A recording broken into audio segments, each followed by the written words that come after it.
بسم الله الرحمن الرحيم. أعزائي طلاب وطالبات الصف السابع، السلام عليكم ورحمة الله وبركاته. موضوعنا اليوم ترتيب الأعداد العشرية والكسور العشرية من الوحدة الثالثة لكتاب الرياضيات للفصل الدراسي الأول، فتابعوا معي الدرس. سنتعرف أعزائي الطلبة في هذا الدرس على ترتيب ومقارنة الأعداد العشرية، ودعونا في البداية نتعرف على بعض المفاهيم. أولا، العدد الكامل هو العدد الذي لا يحتوي على الفاصلة العشرية، مثل العدد 5 والعدد 47 والعدد 562. لاحظ معي عزيزي الطالب أن هذه الأعداد لا تحتوي على فاصلة عشرية، وبالتالي تسمى أعداد كاملة. ثانيا، العدد العشري هو العدد الذي يتكون من عدد كامل وكسر عشري، ويفصل بينهما الفاصلة العشرية. ومكونات العدد العشري عزيزي الطالب على يسار الفاصلة العدد الكامل، وهي الآحاد والعشرات والمئات، وعلى يمين الفاصلة الكسر العشري أو الأجزاء العشرية، وهي جزء من 10 وجزء من 100 وجزء من 1000. فمثلا هذه الأعداد عزيزي الطالب مكونة من عدد كامل وكسر عشري، إذن تسمى أعداد عشرية. وعند قراءتك للأعداد العشرية عزيزي الطالب يقرأ العدد الكامل أولا ثم الأجزاء العشرية، ويجب التأكد من عدد المنازل العشرية عند القراءة. فلو كان معك منزلة عشرية واحدة يقرأ العدد من 10، وإذا كان معك منزلتين عشريتين يقرأ من 100، ولو كان معك 3 منازل عشرية يقرأ من 1000. ولاحظ معي أن هذا العدد مكون من عدد كامل ومنزلة عشرية واحدة، إذن يقرأ 2 و5 من 10. وهذا العدد مكون من عدد كامل ومنزلتين عشريتين، إذن يقرأ 0 و95 من 100 أو 95 من 100. وهذا العدد مكون من عدد كامل و3 منازل عشرية، إذن يقرأ 6 و32 من 1000.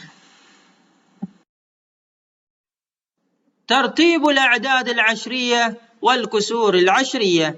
لترتيب الأعداد العشرية أو الكسور العشرية تصاعديا أو تنازليا، قارن العدد الكامل أولا. عندما تكون الأعداد التي ترتبها لديها نفس العدد الكامل، قارن الجزء من 10 ثم الجزء من 100 وهكذا. ما معنى هذا الكلام عزيزي الطالب؟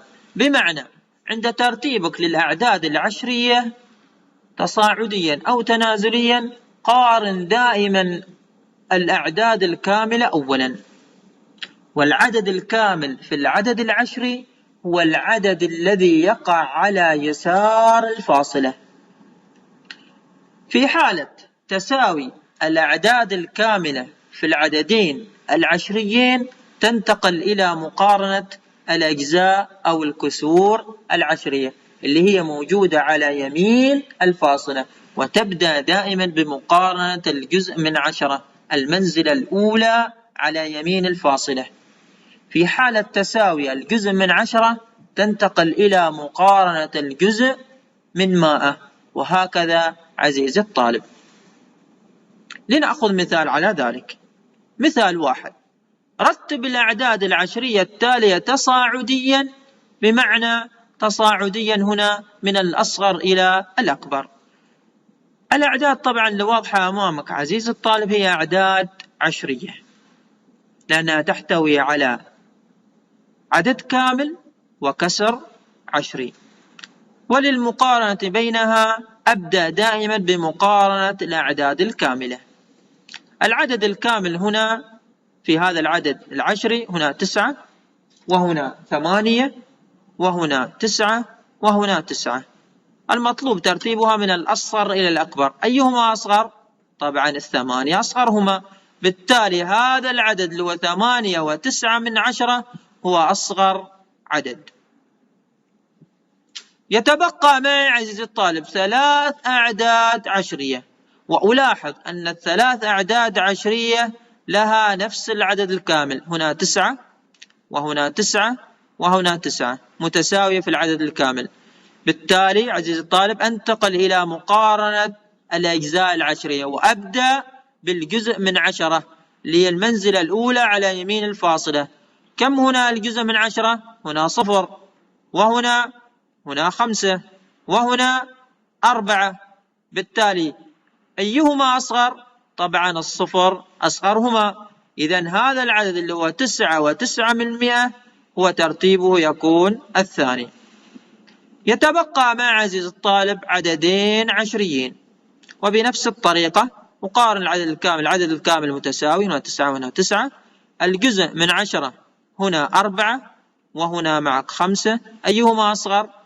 أصغرهما 4. بالتالي العدد 9 و4 من 10 ترتيبه الثالث، والعدد 9 و53 من 100 فيكون العدد الأكبر. وبهذه الصورة عزيزي الطالب رتبنا هذه الأعداد هذه الأعداد العشرية من الأصغر إلى الأكبر.